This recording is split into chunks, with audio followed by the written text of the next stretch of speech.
Il est 7h13, c'est à la une. Nous sommes avec Yannick Moreau, maire des Sables d'Olonne, parce que c'est peut-être la fin d'un long feuilleton aux Sables d'Olonne. Que faire de la statue de l'Archange Saint-Michel? Je rappelle que cette statue était dans un établissement scolaire qui a été détruit. La mairie l'avait installée sur une place publique, devant une église. Une association de défense de laïcité avait saisi la justice et gagné pour que cette statue soit déboulonnée. Alors rebonjour Yannick Moreau. Bonjour. Vous pensez avoir trouvé une solution, c'est ça? Oui, c'est une solution qui est offerte par la paroisse et le curé des Sables d'Olonne qui est devenu propriétaire d'une partie de la place devant l'église Saint-Michel pour y aménager une rampe d'accès aux personnes à mobilité réduite. Et dans le délaissé de cette nouvelle propriété privée, cette fois, de l'église des Sables d'Olonne, il restait une petite place pour loger la statue Saint-Michel. Et donc la statue Saint-Michel va être accueillie en réfugié sur le terrain privé de la paroisse et du diocèse, devant l'église Saint-Michel, en toute légalité.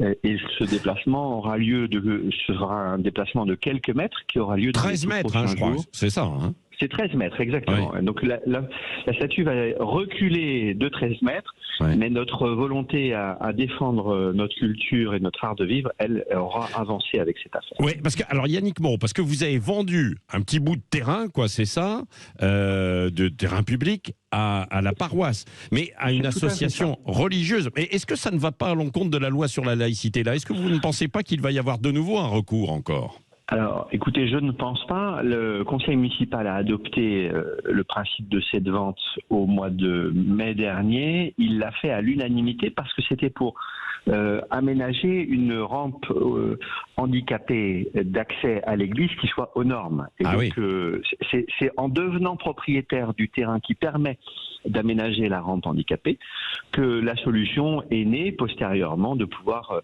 accueillir 13 mètres plus loin la statue Saint-Michel que le Conseil d'État, dans une décision définitive du 7 avril dernier, nous avait ordonné de déplacer.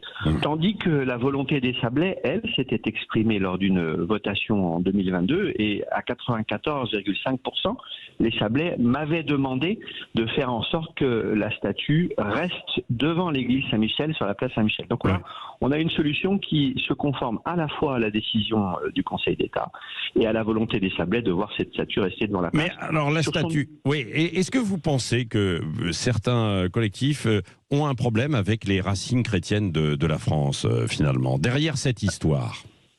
Alors très, très sincèrement, il y a dans notre pays des gens qui en 2023 sont des déboulonneurs et qui veulent nous couper de nos racines, de notre culture locale. Cette statue, elle est devenue le symbole des déboulonneurs. Elle était bien inoffensive et bien discrète. Personne ne l'avait vraiment remarqué. D'ailleurs, elle était devant un arbre qui la cachait plutôt. Elle sera plus visible demain qu'elle ne l'était hier. Moi, je crois effectivement que il y a des gens pour qui c'est important de nous couper de nos racines. La France est chrétienne. La République est laïque, certes, la Constitution le garantit, mais la France est chrétienne. Et c'est pas nouveau, c'est un fait qui date du baptême de Clovis, il y a plus de 1500 ans. Il y a des gens qui aimeraient effacer cette filiation affective. Mais c'est pas une revendication religieuse à travers cet acte, de maintenir cette statue, Yannick Moreau? Non, si vous voulez, la statue... Dites-nous, franchement. Non, mais je vous le dis très franchement, la statue était la figure emblématique du quartier et mon prédécesseur, le maire des Sables, Didier Gallo à l'époque, n'avait pas cru à mal en voulant installer devant l'église Saint-Michel, sur une place Saint-Michel, au cœur du quartier Saint-Michel, une statue de Saint-Michel, dont la ville avait hérité puisque l'école la lui avait transmise. Et donc ça, si vous voulez, c'est un acte bénin qui a déclenché 4 années de procédure judiciaire, encombrer nos tribunaux pour rien, à un moment où nous espérons plutôt, et nous œuvrons, et la paroisse des Sables d'ailleurs, le curé, le père Antoine Maui, et nous essayons plutôt de conforter la cohésion sociale, de conforter vous pensez que c'est fini maintenant alors, ce feuilleton? C'est terminé, la statue est déplacée de 13 mètres, elle est sur un terrain privé de l'église et ça va être terminé? Je veux croire que c'est fini, que nous vivons l'épilogue de cette affaire et que cette statue sera pour l'éternité devant l'église Saint-Michel, place Saint-Michel, au cœur du quartier Saint-Michel des Sables-d'Olonne. Oh bah devant pour l'éternité, ça c'est autre chose tout de même, nous verrons. Merci Yannick Moreau, maire des Sables-d'Olonne, qui était avec nous ce matin en direct. J'imagine qu'aux Sables-d'Olonne, il y a encore des vacanciers par ailleurs, puisqu'on parle beaucoup de reprises. Exactement. Il y a encore du monde. On vit une belle fin de saison. Bah voilà. Merci d'avoir été avec nous ce matin en direct sur Sud Radio. 7h-9h, le grand matin Sud Radio.